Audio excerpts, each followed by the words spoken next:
એટીએસે 27 લાખનું MD drugs કબજે કરી લીધું છે। લાલ દરવાજા પાસેથી આ ડ્રગ્સ ઝડપાયું। અહીંના ફરજાન શેખ નામના ડ્રગ્સ પેડલરની ધરપકડ કરાઈ છે। આરોપી અગાઉ 20 કિલો ચરસ સાથે ઝડપાઈ ચૂક્યો હતો। ડ્રગ્સ સપ્લાય સાથે સંડોવાયેલા અન્ય આરોપીની તપાસ હાથ ધરવામાં આવી છે। આ સમગ્ર મામલે વધુ વિગતે વાત કરવા માટે જોડાઈ રહ્યા છે ટીવી9 સંવાદદાતા હરીન માત્રાવાળા। હરીન, એક ડ્રગ્સ પેડલરની ધરપકડ કરાઈ છે, કઈ રીતે મળી બાતમી, શું કાર્યવાહી?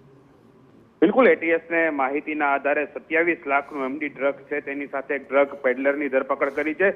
લાલ દરવાજા પાસેથી આ વ્યક્તિ છે તે ડ્રગ્સ લઈને જતો હતો ત્યારે એટીએસની ટીમ દ્વારા છે તેની ધરપકડ કરવામાં આવી છે। ફરજાન શેખ નામનો જે ડ્રગ્સ પેડલર છે તેની પાસેથી 27 લાખનું ડ્રગ્સ મળી આવ્યું હતું ને આ જે વ્યક્તિ હતો એટલે કે ડ્રગ્સ પેડલર છે તે અગાઉ પણ 20 કિલો ચરસ સાથે ઝડપાઈ ચૂક્યો હતો। હવે જે ડ્રગ્સ ક્યાંથી લાવ્યો છે અને ક્યાં સપ્લાય કરવાનું હતું તેને લઈને એટીએસની ટીમ દ્વારા તપાસ હાથ ધરી છે। જોકે ડ્રગ્સ આપનાર છે તે પણ જે પોલીસના રડારમાં છે અને ખાસ કરીને જ્યાંથી ડ્રગ્સ લઈ આવ્યો હતો તેની પણ આગામી દિવસોમાં પોલીસ ધરપકડ કરી શકે છે। જી આભાર હરીન। તો 27 લાખનું એમડી ડ્રગ્સ એટીએસે કબજે કરી લીધું છે અને લાલ દરવાજા પાસેથી આ શખ્સને ઝડપી લેવાયો અને એટલું જ નહીં, આ પહેલાં પણ તે 20 કિલો ચરસ સાથે ઝડપાઈ ચૂક્યો છે। ફરજાન શેખ નામના આ ડ્રગ્સ પેડલરની ધરપકડ કરી હવે કાર્યવાહી હાથ ધરાઈ છે।